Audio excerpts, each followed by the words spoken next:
حضرت ما دغه پوښتنه وکړه اکثر مخکې یو څو ورځې مخکې یو ملګري ما نه دا پوښتنه وکړه چې یاره د ختم نبوت دا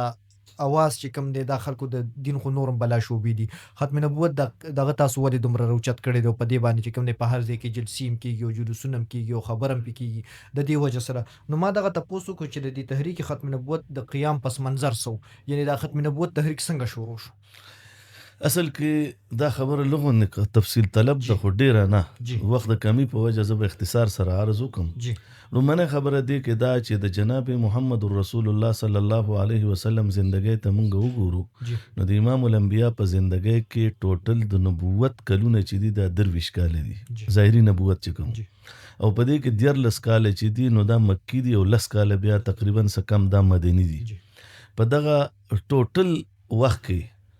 امام الانبیاء صلی الله علیه وسلم 23 کال زندگی چې د کفر او د شرک سره د توحید جنگو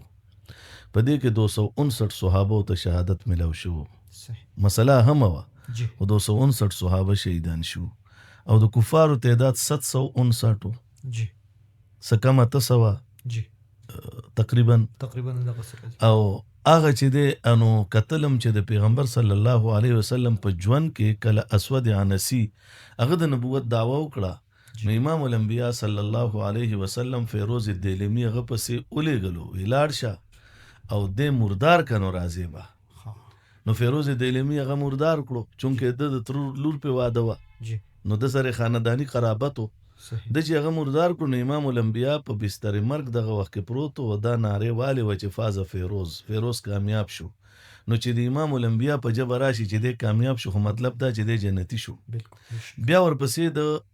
دغه د مسلمه کذاب طلحه حسدی و غیره ز په غټوله موضوع خو نه راځم وخت مختصر دی یا سجاح و غیره دی یا رستو بهاءالدین او بهاء الله ایرانی راغی او بل راغی خو د مسلمه کذاب د امام الانبیاء په ژوند نو پیغمبر هغه په خپل نبوت فوج لېږلو لیکن د ابوبکر دور چې راغی چې علیکم بسنتی و سنت الخلفاء الراشدین مطابق یعظهما فی الغار اذ یقول لصاحبه مطابق د صدیق اکبر څومره شان دی لیکن صدیق اکبر رضی الله عنه چې ورته دا خپته وا چې په دې وخت کې منکرین زکات دی په دې وخت کې دغه دي د مرتدین دی په دې وخت کې په بارډر راته رومیان او دا ټول راته ولاړ دي مشرکین راوچتې دي شي بغاوتونه وشو او په دغه وخت کې حضرت صدیق اکبر وایي چې خالد په مدینه ته نه رادن کیږي واپس دیزي او دغه جنگ دی وکي د دې سړي خلاف او 200 صحابه کرام پړمبني دي امامه په جنگ کې شهیدان کیږي نو اهمیت خود مسلې معلومیږي. کفر الته 759 دلته دی 21000 نه 28000 پورې اقوال شته چې دا مردار شوی دي د مسلمه کذاب مسلمه پاغي کې وحشي خپل یو قرباني ور کړی دا او بیا وحشي پاغي څومره خوشحالي کړی دا حضرت وحشي بن حرب رضی الله عنه زه مختصر ذکر کوم ټول خلکو د دې معلومات شته. اوس په دې وخت کې چې د نو چون کې د 1900 د پاکستان د سن 1857 نه بلکې مخکې جی چې په 1878 کې په 1839 کې د پیدایشو مردار 1878 نه د دعوی چالو شوې دي کله ملهم من الله کله مهدی او کله موعود او کله عیسی کله یو کله بل د بیا عطای نبوت ته بروزی نبوت ته ذلی نبوت ته او د امتی نبوت ته دا غیر تشریعي دی او بیا پکې تشریعي شو مامور من الله شو مجدد شو دا ټول د یو داور روان دا یو ټرن به ته غستو جی سلسله د روانه و په 1914 کې د دارالعلوم دیوبند مستقله فتوا په دراغله ده 1915 کې بیا د پوره بری صغیر فتوا په د باندې مستقله د کفر راغله ده او په 1884 کې ډومبنه د لودیانوي فتوا په د باندې د لودیانی د درو علما راغله ده هغه کې یو ابوبکر لودیانوي دی نور دی عبد الله لودیانوي دی غالبا خود د درو علما فتوا واغه دا د پاکستان د آئین د 1974 د آرټیکل 3 تحت 106 260 ترامیم کې چې د شک نمبر 1920 دی په آئین کې نو دا ماغه د دارالعلوم دیوبند 1914 فتوا د اصل کې او د دې اخص چې کړو دا مفتی تقی عثماني صاحب او شیخ سمیع الحق شهید رحمه الله دې دواړو کړو خو په اسمبلی کې خو هغه شیخ عبدالحق رحمه الله، حضرت مفتی محمود رحمه الله، مفکر اسلام مولانا غلام غوث هزاروی رحمه الله، پروفیسر غفور صاحب او خان عبدالولي خان او مستر بټو چودھری ظهور الهی د ټولو قربانۍ په خپل ځای وي. شاه احمد نورانی او عبدالستار خان نیازی دا ټولو په دې کې موجود. شورش کاشمیری څه کړو، مولانا بن نوري رحمه الله څه کړو، شدر شهید صاحب څه کړو، نعمت الله صاحب څه کړو. دا خو یو جدا تحریک دی، پاغه یو موضوع د ځان. لیکن دغه ټول موضوعات او په 1953 کې صرف ختم نبوت زنده باد په نعره 12,000 طلبا ولی شهیدان کیږي. بیا د ربوه چې ورته دی به اوس جناب نه ګرځي د پاکستان په کاغذونو کې، اگر چې د لیز مکه ده سر ظفر الله ورکړی و، خر ظفر الله د پاکستان لومړنی وزیر داخله او خارجه.